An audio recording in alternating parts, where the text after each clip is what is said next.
विशाल, firstly many congratulations, आप audience की नजर में विनर है और ट्विटर पर आप ट्रेंड कर रहे थे यस कि विशाल को लाया जाए. What you have to say about this? अब क्या लाया जाए, 2 ही दिन बचे हैं तो लाने का तो फायदा नहीं है. खैर बट मैं बहुत ज़्यादा ग्रेटफुल हूँ कि बाहर आके मुझे दिखा है कि पब्लिक ने इतना प्यार दिया है मुझे. और अगर आउट होके भी ऐसा अगर पब्लिक बोल रही है कि आप विनर हो तो भाई फिर तो आप जीत गए हो. उनका अगर दिल, पब्लिक का दिल जीत लिया तो फिर आप शायद जीत गए हो. एक है हल्का सा मलाल है दिल के अंदर, थोड़ा सा जख्म है कि शिट क्यों यार, नहीं जाना था मुझे, 4 दिन बचे थे, जीतना था, बट कोई बात नहीं. बट आपको लगता है, आपको अदनान ने आकर इन्फॉर्म भी किया था कि कटारिया की दोस्ती तेरे लिए सही नहीं है, फिर भी आप वही कंटिन्यू किए. कहीं ना कहीं आपको ऐसा लगता है कि वो दोस्ती आप पे भारी पड़ गई? देखो मेरे को ऐसा लगता है ना कि अगर मैं ये ज़रूर मानूंगा कि उसको उधर मेरा साथ देना चाहिए था. अब जब मैं बाहर हूँ तो मैं इसके बारे में बात कर रहा हूँ. ज़रूर मानता हूँ, मैंने उसको भी बोला था कि मैं बाहर निकल के तेरे से बात करूँगा. बट जहाँ तक मैं बोल रहा हूँ ये चीज़ कि मैं अपनी दोस्ती एक इंस्टेंस पे जज नहीं करता. मैं अगर मेरा दोस्त एक बार गलत किया है तो मैं उसकी 10 अच्छी चीज़ें भी देखता हूँ. तो आई गेस वो एक को हटा के मैं 10 अच्छी चीज़ों को अपने साथ रखना चाहता हूँ. विशाल, उसके अलावा अगर मैं बात करूं, जैसे अरमान ने आपके ऊपर थप्पड़ उठाया है, उसके बाद भी वो घर के अंदर है, क्या वो सही है? आपको लगता है कि वो फाइनल में दिखने चाहिए? अगर मेरे हिसाब से शो चलता तो कब वो तो एग्जैक्टली बहुत जल्दी निकल जाते और मार खा के निकलते. लेकिन मेरे हिसाब से शो इवेंचुअली चलता नहीं. तो नहीं, आपने एक्शन नहीं लिया वहाँ पर कि बिग बॉस इसके ऊपर एक्शन लिया जाए, जैसे हमने हर सीजन में देखा है. देखो क्या होता है ना कि जब आपके ऊपर जब पूरा घर आपके अगेंस्ट हो जाता है और आपका जब माइंड इतना प्रेशराइज हो जाता है और आपके साथ इतना बड़ा कांड हो जाता है और उस चीज़ को एक स्पेशल केस दे दिया जाता है ना, तो कहीं ना कहीं आप अपने आप पे सेल्फ डाउट करने लगते हो कि क्या कहीं मैं ही तो गलत नहीं था. और मैं उस टाइम पे इतना ब्लॉक हो चुका था माइंड से, मतलब मैं टूट चुका था. मैं बेसिकली मैं दिल से बोल रहा हूँ ये सारी चीज़ें कि मेरे को कुछ जी, मेरा कॉन्फिडेंस जो मेरा था स्टार्ट से, मेरा फोकस सब गायब हो चुका था. तो मैं था वहाँ पे बट मैं नहीं था, तो I was just zoned out. उसके बाद भी आपके घर वालों को बहुत सारी चीजें गलत भी बोली गई है, अरमान ने गलत बोला है, उसको लेकर क्या कहना चाहोगे आप? खैर वो बात तो मैं इधर आके देखा, मैंने बाहर आके देखा. अगर मैं उस वक्त वहाँ पे रहता हूँ जिसने मेरे बाप के बारे में वो चीज़ बोली, तो मैं उसको ये चीज़ बिल्कुल प्रॉमिस करता हूँ कि वो बहुत ज़्यादा, जितना उसने मेरे को मारा उससे ज़्यादा ज़ोर से खा के और मैं घर में उस मार खाता और मैं उस फिर घर से निकल जाता और मेरे को फिर कोई मलाल नहीं रहता. बट खैर उससे तो उसकी नीयत दिख जाती है, उसकी वो कैसा इंसान है वो समझ में आ जाता है कि अगर किसी के माँ बाप पे आप जाके कमेंट कर रहे हो तो आप कितने नीच किस्म के इंसान हो वो दिख जाता है. बट विशाल, थप्पड़ वाले इंसिडेंट के बाद मैं आपको हैट्स ऑफ करना चाहूँगी जिस तरीके से आपने उस पूरी चीज़ को मैनेज किया है. बहुत ही अच्छी तरीके से मैनेज किया. जैसे कि आपने कहा कि मैं बहुत मतलब मेरा कॉन्फिडेंस गिर गया था. पेरेंट्स के आने के बाद में कितना रिलीफ मिला एंड कितना कॉन्फिडेंट गेन कर पाया? बहुत, मतलब 2-3 दिन तो ऐसा था कि मतलब मैं सोच रहा था कि शिट यार ये क्या हो गया मेरे साथ बाहर क्या हो रहा होगा, मेरे जनता, मेरे दोस्त, मेरी फैमिली क्या सोच रही होगी मेरे बारे में. अंदर से मुझे मालूम था एक चीज़, अंदर से मुझे एक आवाज़ आ रही थी, मेरा इंट्यूशन था कि मेरे इंटेंशन गलत नहीं थे और मेरे वर्ड्स भी गलत नहीं थे. बट क्योंकि इतने लोगों ने, मेन इसमें मैं बोलना चाहूँगा पायल को, बुद्धिहीन चालें उन्होंने करके गई हैं. जब आपको कुछ मालूम नहीं है, आप एक बार पढ़ाई करके आओ, आप नेशनल टेलीविजन पे कुछ बोल रहे हो तो आप उसके बारे में स्टडी करके आओ, आप देखो कि मैं क्या सही बोल रही हूँ. और क्योंकि मैंने वर्ड निकाला भी था कि मैंने सुंदर बोला था, तो उन्होंने उसको बोली नहीं तुमने ये नहीं बोला था. खैर तो 2-3 दिन में लॉस्ट रहा, लेकिन फिर मुझे एक चीज़ समझी कि नहीं, मुझे स्ट्रांग होना है मेरे घर वालों के लिए, मुझे गेम पे फोकस करना है. उसके बाद जब मेरे मम्मी पापा आए तो जी बिल्कुल मेरा बहुत ज़्यादा कॉन्फिडेंस ऊपर हुआ. और मैं सोच लिया अगर मेरे ऑडियंस और मेरे माँ बाप सही समझे तो मुझे घंटा फिर किसी से फर्क नहीं पड़ता. लेकिन इस पूरे इंसिडेंट में लवकेश ने आपको बैक स्टेप किया है, उसके बावजूद आपकी और लवकेश की दोस्ती जो है वो कायम रही. एंड एक टास्क के दौरान आप दोनों ने ही एक दूसरे की पोल खोली. कहीं ना कहीं मन में एक ग्रज आपके था लवकेश को लेकर जो आप दोस्ती के लिए दबा कर बैठे थे? नहीं, मुझे कभी ग्रज नहीं था जी. ये चीज़ मुझे बुरी ज़रूर लगी थी कि मैं चाहता था मेरा स्टैंड ले वो जगह. और एक चीज़ जो मैंने बोली थी कि अच्छे इन अ गुड वे मैंने बोला, वो चीज़ मैं चाहता था वो क्लियर करे. बट खैर मैं ये भी उसको देता हूँ कि बहुत प्रेशर था वो टाइम पे और जैसे बोला अभी भी उसने कल मीडिया इंटरव्यू में बोला कि कुछ चीजें जैसे 4 घंटे पहले की भी बातें याद नहीं रहती, बिग बॉस के घर में हजारों बातें होती हैं। तो मेरा ये बोलना था अगर तेरे को नहीं अच्छे से, तू बोल देता कि मुझे अच्छे से स्टेटमेंट नहीं याद है जो भी है, बट जहाँ तक रही बात टास्क की, तो टास्क में मैं ये बोलना चाहूंगा कि यार वो एक टास्क था, हमको करना था, उसके बाद भी हम खुश नहीं थे उस चीज से जो हमें करना पड़ा था। और हमारे पास ये बहुत अलग किस्म की एक अजीब सा टास्क आ गया था हमारे पास, हमको करना पड़ा क्योंकि बिग बॉस ने क्लियर शब्द में लिखा था कि मजाक नहीं है, आपको ये टास्क करना है। तो फिर भी लेकिन वीकेंड पे सुनाया गया कि टास्क में दोस्ती तो करो तो भी दिक्कत, ना करो तो भी दिक्कत, तो वो हो गया था। तो मैं और मकबूल तो रेडी रहते थे हर वीकेंड के बार पे कि चलो भाई अपने को बैठना है, अपने को सुनना है।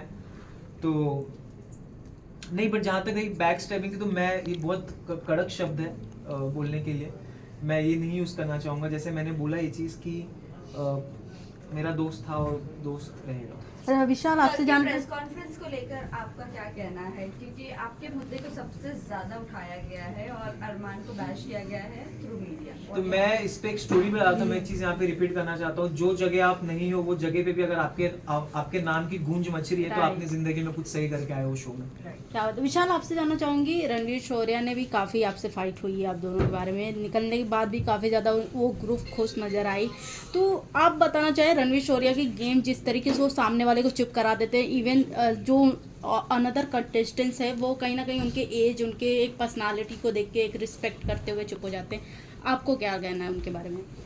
रणवीर सर का मेरे को ये लगता है ना कि रणवीर सर बहुत चालाक है, वो सुमड़ी में इधर उधर की बातें करके निकल जाते हैं। हालांकि मैं उनकी बहुत इज्जत करता हूँ जिस हिसाब से वो गेम खेल रहे हैं, जिस हिसाब से उन्होंने टास्क परफॉर्म किया है, जितना ईयर का उनका एक्सपीरियंस है, उनका हार्डवर्क है, वो मैं रिस्पेक्ट करता हूँ।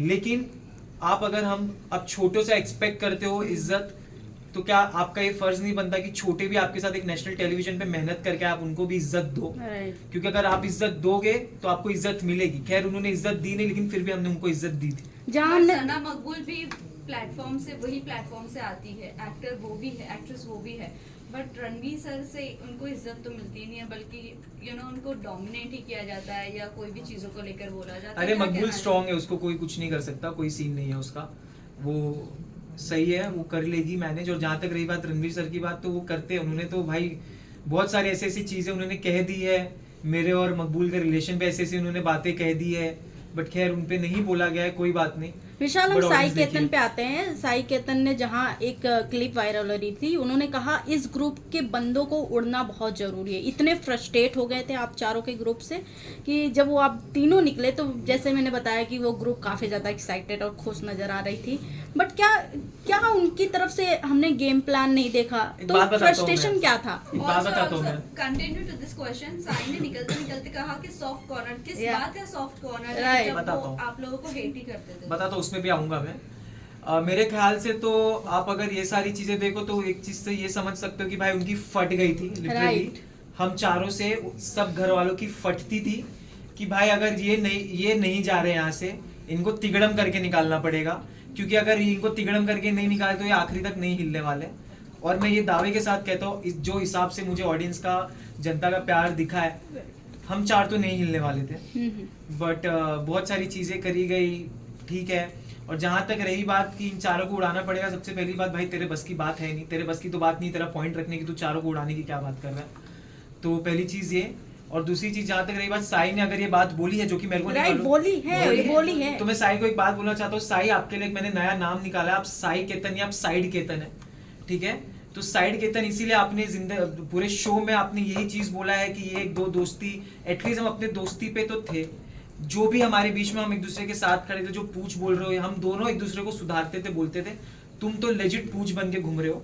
और जहां तक रही बात सॉफ्ट कॉर्नर की, तो मैंने हमेशा उसको एक चीज बोली है कि साई, मेरे को ऐसा लगता है कि तेरे को सॉफ्ट, वो हमेशा बोलता था चीज कि मेरे को तेरे लिए सॉफ्ट कॉर्नर है, तू दिल का बहुत अच्छा, मेरे को भी वो दिल का बहुत अच्छा लगता था, बट बाहर आके मैंने कुछ चीजें ऐसी देखी, उसने भी कितनी सारी ऐसी चीजें बोली है, वो दिल से उतर गया।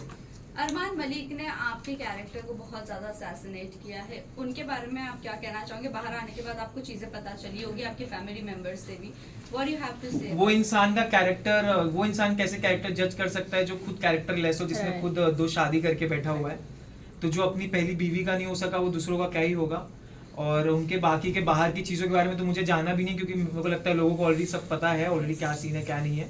लेकिन इतना ज़रूर बोलूँगा कि अगर सबसे ज़्यादा बेशरम और गलीज इंसान मैंने मेरी ज़िंदगी में देखा है तो हंसी आ रहा है, लोगों को बहुत हंसी आ रही है। कंटिन्यू। तो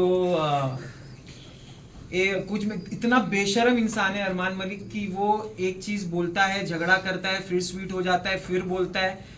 क्योंकि मैंने हमेशा ये चीज़ बोला है कि सारी चीज़ें उसकी कैलकुलेटिव रही है, राइट। और हर एक चीज़ भले वो झगड़ा हो, भले उसको क्या बोलना है, हर एक चीज़ कैलकुलेटिव है। अगर मुझे मालूम होता उसके तो मैं बस तो कभी मैं बात उससे, तो खैर मेरे को बात करना भी उससे मेरे को गवारा नहीं है। विशाल मैं आपको Last बताना question, विशाल मैं विशाल कल के प्रेस कॉन्फ्रेंस के बाद अरमान मलिक ने कहा कि मैं नहीं चाहता कि लोगों तक के एक गलत मैसेज पहुंचे, मैं ट्रॉफी जीतूं, तो उनको ऐसा फील नहीं होना चाहिए कि मैं एक गलत इंसान के हाथ में, गलत भाई- मैसेज नहीं जाना चाहिए। भाई टेंशन मतलब तू वैसे भी नहीं जीत रहा है। डू यू थिंक ये पब्लिसिटी थी या फिर हाँ, उन्होंने हाँ। सिंपैथी गेन करने के लिए स्टेटमेंट दी? हाँ, तो of ट्रॉफी course- कौन उठाने वाला है? ट्रॉफी मैं चाहता हूँ कटारिया मकबूल में से कोई उठाए, बिल्कुल मैं ये चाहता हूँ। और जहाँ तक रही बात जो आपने पूछी कि उन्होंने बिल्कुल सिंपैथी के लिए कर रहे हैं, कंटिन्यू। सिर्फ 2 मिनट एक लास्ट क्वेश्चन सर, ये उनका लास्ट क्वेश्चन, रुक जाओ। एक मिनट मैं बोलने हाँ देता हूँ। कंटिन्यू विशाल। हाँ, तो मैं ये बोल रहा था कि जहाँ तक रही बात सिंपैथी की, उन्होंने मेरे निकलने पे जब मैं इविक्ट हुआ तो उनके प्रोफाइल पे एक वीडियो आया जो उन्होंने मेरे साथ डाला हुआ है, मेरा भाई है वेल ब्रेड विशाल। आप इसी से समझ जाओ कि क्या ये है, क्या ये इनकी जो बीवी है बाहर पायल जी, Right. वो उनकी टीम क्या कर रहे हैं मेरे को समझ में नहीं आ रहा है। अंदर भी वो इंसान क्या बोल रहा है, और मैं जैसे मैंने बोला कि भाई आप टेंशन मत लो, तुम वैसे भी नहीं जीतने वाले हो।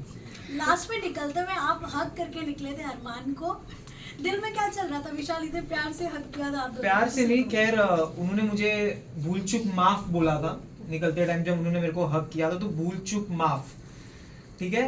तो खैर माफ तो नहीं किया हूँ मैंने उनको, बट क्योंकि मेरे अंदर इंसानियत है और मेरे अपब्रिंगिंग्स अच्छे हैं, जो उनके हिसाब से जो उन्होंने मेरे बाप पे कमेंट किया था, तो मेरे अपब्रिंगिंग अच्छे हैं, तो अगर वो मेरे साथ सामने से आ रहे तो मैं चाहता हूँ उनको मैं धक्का दे सकता था, लेकिन उसको मैंने बोला ठीक है मैं जा रहा हूँ, तुम मिल ले कोई बात नहीं। बट हेट और जो डिसलाइकिंग है वो तो मेरे दिल से कभी विशाल नहीं मैं आई। आपसे पूछना चाहूंगी, आप बाहर आके पायल के वीडियोस तो देखे होंगे, जैसे आपने कहा कि जब वो शो पे आई थी वीकेंड के बाद पे, तो उन्होंने आपको बोला कि एक माँ है, ऐसे कैसे बोल सकते हो, बट ये सब होने के बाद वो बाहर मीडिया को इंटरव्यू देते हुए नजर आती हैं कि हमें जो क्लिप दिखाई गई वो गलत दिखाई गई। इवन वड़ा पाव वाली की बात करें तो उन्होंने भी बहुत कुछ बोला कि हमें अनकंफर्टेबल होता है विशाल के सामने। हाँ, तो ये सब। अच्छा uncomfortable अभी- हो रहा था इसलिए निकल गई ना घर हाँ, से फिर। बाहर आने के बाद वो चीजें वो लोग इतने मैनिपुलेट से बोल रहे हैं कि हमें जो चीजें दिखाई गई हमें उस नजरिए से हमने बात किया, बट अभी हम सॉरी बोलते हैं विशाल को, उन्होंने सॉरी भी बोला है, बट और फिर आके बाहर पलट गई ना। राइट। तो अभी पायल का जो डिवोर्स चल रहा है कि मैं डिवोर्स देने वाली हूँ, आपको क्या लगता है फेक ये सब को जो हाइप बढ़ाने के लिए हो रहा है? हाइप बढ़ नहीं रही है भाई, घटी रही है। हाइप उससे कुछ भी नहीं हो रहा है, वो लोग उल्टा और गलत ही साबित हुए जा रहे हैं, जितना कर रहे हो उतना दलदल में फंस रहे हैं। और जहाँ तक रही बात चंद्रिका की, अनसेफ हो रहा था इसलिए तुम निकल चुके हो घर से, अभी तुम सेफ घूमो, तुम्हारा कोई दिक्कत नहीं है। विशाल चंद्रिका ने No, कहा no, था कि please, उन्हें thank you. Last regret है कि question. उन्होंने नहीं, आपको नहीं. sorry Take a बोला। cut away. It's last one, please. Chandrika ने ऐसा कहा है कि उन्हें रिग्रेट है कि उन्होंने आपको सॉरी बोला है। आपको रिग्रेट होना चाहिए कि आप शो में आए हो, बस उससे ज्यादा कुछ नहीं बोलूंगा मैं, क्योंकि वो बंदी का ना एक मुद्दा था ना एक स्टैंड था, अपने पॉइंट्स पे क्लियर नहीं थी, अपने ना कोई किचन है, पट्टी है, मेरी आंखों पे पट्टी